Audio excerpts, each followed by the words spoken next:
Conçu en 2006 avant le Grenelle de l'environnement, le quartier du Séquet à Bayonne, porté par un fort désir de la ville, fait figure de modèle écologique et citoyen en Aquitaine.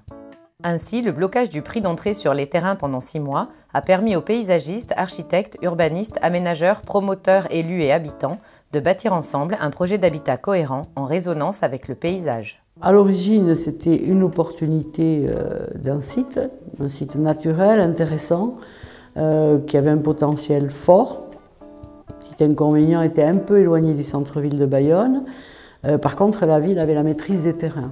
Et donc, c'était l'idée d'offrir un lieu d'habitation pour des gens qui vivent et qui travaillent à Bayonne et qui ont des revenus peut-être, mais pas excessifs, sachant que la pression foncière sur la ville de Bayonne est de plus en plus conséquente. Ce qui nous est apparu une évidence dès le début des études, c'était qu'il fallait opérer à travers une lecture, ce que nous avons appelé une lecture du paysage, et que donc l'homme clé pour bâtir ce projet, les bases de ce projet, étaient issus non pas forcément de la filière urbanisme, mais plutôt de la sensibilité d'un paysagiste. L'un des caractères forts de ce quartier, et ce qui fait l'originalité, c'est d'avoir réussi le mariage entre construire et faire danse et, je dirais, jouer avec les éléments naturels. Naturellement, à l'issue d'une consultation là aussi, c'est l'équipe de Duncan Lewis qui a été retenue pour mettre en place tout le cahier des charges qui devait définir les éléments à caractère architecturaux, à caractère de densité, les éléments de détail et surtout, Duncan Lewis avait la charge d'assurer une cohérence entre les programmes bâtis qui se développaient sur la ZAC du Séquet. Dès le début, dès que des personnes ont été vers des promoteurs pour acheter un appartement, on a eu les coordonnées de ces personnes et on a mené oui, un accompagnement, une concertation, alors que leurs immeubles n'existaient pas. Le choix d'un travail avec les promoteurs locaux était issu d'une observation, en tout cas qui nous semblait assez logique. On pensait, et ça s'est avéré vrai jusqu'à un certain point, que travaillant avec des promoteurs locaux, on travaillait avec des gens qui étaient maîtres de leurs décisions, proches de leur financement et de leurs banquiers, en bonne connaissance avec leur terrain et leur clientèle.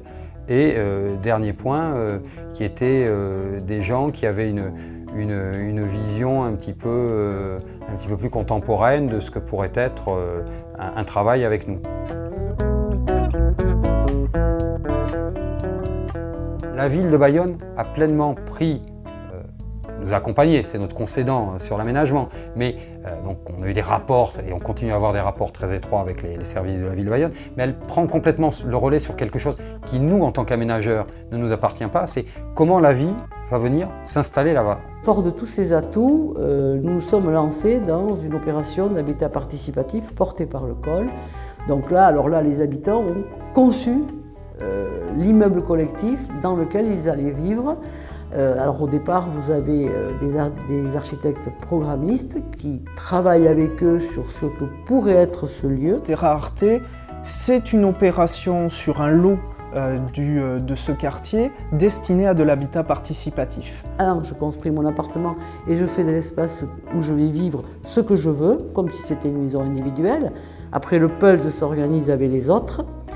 Et la deuxième partie, c'est d'envisager tout ce qu'on va partager en commun. La force de ce type d'opération, c'est de construire en amont du bâtiment un rapport de voisinage et aussi un rapport de vie en commun.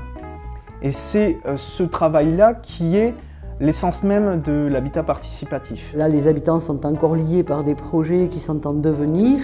Et après, c'est voir comment ça va vivre, parce que il est évident que la ville ne peut pas, sur un très long terme, avoir cet accompagnement des habitants. Donc, ce passage à l'autonomie est un passage décisif. C'est pour ça que j'ai un peu aussi envie d'aller revoir ailleurs un peu comment les choses évoluent dans le temps.